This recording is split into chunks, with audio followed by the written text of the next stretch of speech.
بسم اللہ الرحمن الرحیم۔ السلام علیکم معزز اور پیارے ناظرین کرام، آج کے اس ویڈیو میں ہم شیخ سیدنا عبدالقادر جیلانی رحمۃ اللہ علیہ کی چند کرامات اور ایک مشہور واقعہ جو کہ آپ صلی اللہ علیہ وآلہ وسلم جب معراج پر گئے تھے تو سدرۃ المنتہا کے اوپر حضرت جبرائیل علیہ السلام نے جانے سے انکار کر دیا تھا، اور اس کے بعد آپ صلی اللہ علیہ وآلہ وسلم جس سواری کے اوپر سوار ہو کر اللہ پاک سے ہم کلام ہوئے تھے وہ سواری کوئی اور نہیں تھی، وہ سواری سیدنا شیخ عبدالقادر جیلانی رحمۃ اللہ علیہ کی روح مبارک تھی۔ یہ پورا واقعہ بھی اس ویڈیو میں بیان کروں گا۔ آپ دوستوں سے بس اتنی سی التجا ہے، اگر ہو سکے تو بھائی کے اس چینل کو سبسکرائب کر دیجیے گا۔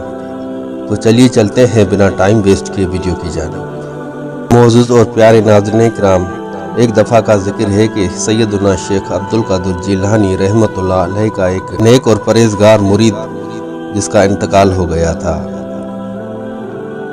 ان کی زوجہ محترمہ روتی ہوئی آپ کے پاس آئی اور کہنے لگی کہ میرے چھوٹے چھوٹے بچے یتیم ہو گئے ہیں، میرا اور کوئی سہارا نہیں ہے، لہٰذا آپ ہی اللہ پاک کی بارگاہ میں عرض کریں کہ وہ اس کو مزید زندگی عطا فرمائے، یعنی کہ اس کے شوہر کو مزید زندگی عطا فرمائے۔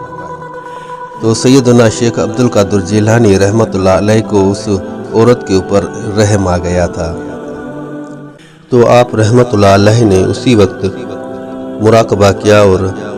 حضرت عزرائیل علیہ السلام کو حکم دیا کہ اس کے خاوند کی روح کو حاضر کیا جائے۔ تو اس نے کہا کہ جناب اعلیٰ میں ایسا نہیں کر سکتا کیونکہ یہ حکم باری تعالیٰ کی خلاف ورزی ہے۔ شیخ سیدنا عبدالقادر جیلانی رحمۃ اللہ علیہ نے ایک دفعہ پھر کہا کہ میں کہتا ہوں کہ اس کے خاوند کی روح میرے حوالے کر دو، جس پر فرشتے نے وہی جواب دیا کہ میں باری تعالیٰ کی حکم کی خلاف ورزی نہیں کرتا۔ تو آپ رحمۃ اللہ علیہ ایک دفعہ پھر جلال میں آ گئے اور جلال میں آ کر اپنے ہاتھ مبارک کو آسمان کی طرف کیا، اور جتنے بھی روح زمین کے روح جس تھیلے میں قید تھے وہ اس تھیلے کو اپنے ہاتھ مبارک سے پکڑ کر لائے اور ان سب روحوں کو آزاد کر دیا، اور کہا کہ تمہیں قسم ہے اس خدا باری تعالیٰ کی جس کے حکم سے آپ کی روحوں کو قبض کیا گیا ہے، جاؤ اور اپنے خاکی جسم میں داخل ہو جاؤ۔ وہ ساری روحیں اپنے اپنے جسموں میں داخل ہو گئی، اور اس طرح سے اس خاتون کے خاوند کا بھی روح اس کے جسم میں داخل ہو گیا، اور خاتون نے آپ رحمۃ اللہ علیہ کا شکر ادا کرتے ہوئے اپنے خاوند کو لے کر اپنے گھر واپس چلی گئی تھی۔ معزز ناظرین کرام، ایک مرتبہ کا ذکر ہے کہ ایک نیک اور عابدہ خاتون کا نکاح کسی مرد سے ہوا۔ اس کی مسلسل 20 بیٹیوں کی پیدائش کے بعد اس کے وہ جاہل شوہر نے اس کے اوپر تشدد کیا اور اس کو یہ کہا کہ تم اب میرے کسی کام کی نہیں ہو، تم صرف و صرف بیٹیاں پیدا کر سکتی ہو۔ وہ روتی ہوئی آپ رحمۃ اللہ علیہ کی خدمت میں آئی اور عرض کیا کہ شیخ سیدنا عبدالقادر جیلانی رحمۃ اللہ علیہ میرے خاوند نے مجھے گھر سے مار کر نکال دیا ہے۔ تو آپ رحمۃ اللہ علیہ نے اس کی وجہ پوچھی تو اس عورت نے کہا کہ اس کی وجہ یہ ہے کہ میری مسلسل 20 بیٹیاں پیدا ہوئی ہیں اور اس کو بیٹے کی خواہش ہے اور میں بیٹا پیدا نہیں کر سکتی، اسی لیے اس نے مجھے گھر سے نکال دیا ہے۔ تو آپ رحمۃ اللہ علیہ کو اس خاتون کے اوپر ترس آ گیا اور باری تعالیٰ میں دعا فرمائی۔ اس کے بعد اس خاتون کو کہا کہ جاؤ اپنے گھر واپس جاؤ اور جا کر دیکھو جو تم 20 بیٹیاں چھوڑ آئی تھی وہ 20 کے 20 بیٹے ہو گئے ہیں۔ وہ خاتون خوشی کے مارے جب گھر پہنچی تو دیکھا کہ اللہ کے فضل سے وہ 20 کے 20 بیٹے ہو گئے تھے۔ اس کے بعد اس کا شوہر شرمسار ہو کر آپ رحمۃ اللہ علیہ کی خدمت میں حاضر ہوا اور معافی کا طلبگار ہوا۔ معزز ناظرین کرام، جب حضور اقدس صلی اللہ علیہ وآلہ وسلم جب معراج مبارک پر گئے تھے خدا سے ہم کلام ہونے کے لیے، تو سدرۃ المنتہا تک پہنچنے کے بعد حضرت جبرائیل علیہ السلام نے آپ صلی اللہ علیہ وآلہ وسلم سے یہ کہا تھا کہ میں اس سے اوپر نہیں جا سکتا، اگر میں نے اس سے اوپر جانے کی کوشش کی تو میرے پر جل جائیں گے اور میں زمین پر گر جاؤں گا۔ تو اس کے بعد جس سواری کے اوپر آپ صلی اللہ علیہ وآلہ وسلم سوار ہو کر اللہ پاک کے ہم کلام ہوئے تو اللہ پاک نے ہمارے پیارے نبی صلی اللہ علیہ وآلہ وسلم سے کہا کہ اے میرے محبوب، کیا تم جانتے ہو کہ جس سواری کے اوپر تم سوار ہو کر آئے ہو یہ کون سی ہستی ہے؟ تو آپ صلی اللہ علیہ وآلہ وسلم نے کہا کہ نہیں،